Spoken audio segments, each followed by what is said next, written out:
Hello everyone, my name is Francesca Gali Mariana. My study number is P071202252027. I'm from One Class International, and today I want to explain to you all about anatomical plans and anatomy skeletal.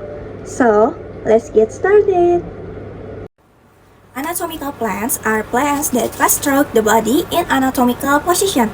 Anatomical plans are divided into three planes, such as one coronal plane. It divides the body into front and back position, usually called by anterior and posterior. Two sagittal plane. It divides the body into right and left side, usually called by medial and lateral. Three transversal or horizontal plane. It divides the body into upper and lower side, usually called by superior or interior. Superior and interior. Next, we go to cranium or skull. The cranium protects the internal organs of the head, such as the brain and eyes. So, to easy learning the part of the cranium, you can memorize them by singing. I will explain to you singing and bahasa. Frontal, parietal, temporal, occipital, nasal, maxilla, mandibula, zygomaticus, sphenoid, ethmoid. Itulah tengkorak, disebutnya kranium, semua dihafalkan. Next, let's look up at the spine. The spine is made up of 7 cervical vertebrae. In the neck, 12 thoracic vertebrae. In the thorax, 5 lumbar vertebrae. Half in the sacrum and the sockeye vertebrae. Next, let's discuss the upper limbs atau ekstremitas atas. The clavicle is located horizontally between the sternum and shoulder blade in the front and upper chest. It's commonly called the collarbone. The scapula is a flat, triangular bone in the back, commonly called the shoulder blade. The humerus is the upper arm bone. The scapula has a concave area called the glenoid fossa. In the wrist, the radius and ulna bones are connected to the carpal bones, and there are 8 carpal bones. The carpal bones are connected to the metacarpal bones. The metacarpal are numbered 1 to 5 from the thumb to the little finger, which means the first metacarpal is at the base of the thumb, and the 5th metacarpal is at the base of the little finger.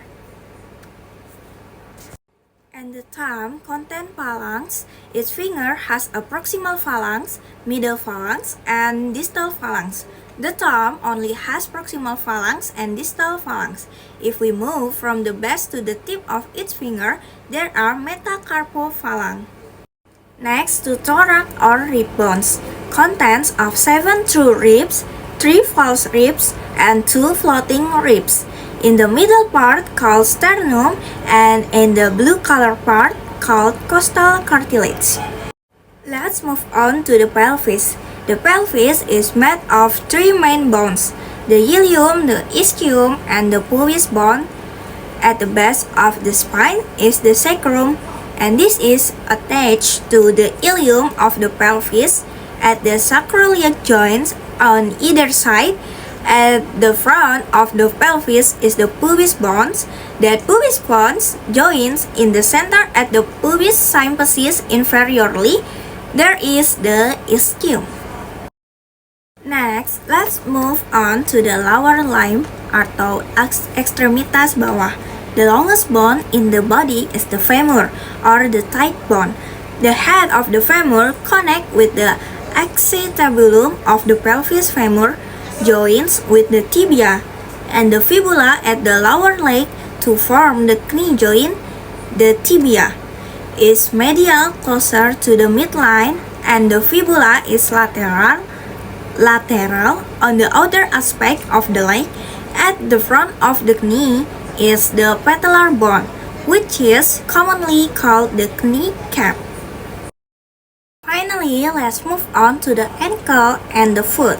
In here, there are 7 tarsal bones, and the talus, which is the bone that joins directly with the tibia, and the fibula at the ankle joint, the calcaneus, the cuboid, the navicular, and then 3 cuneiform bones.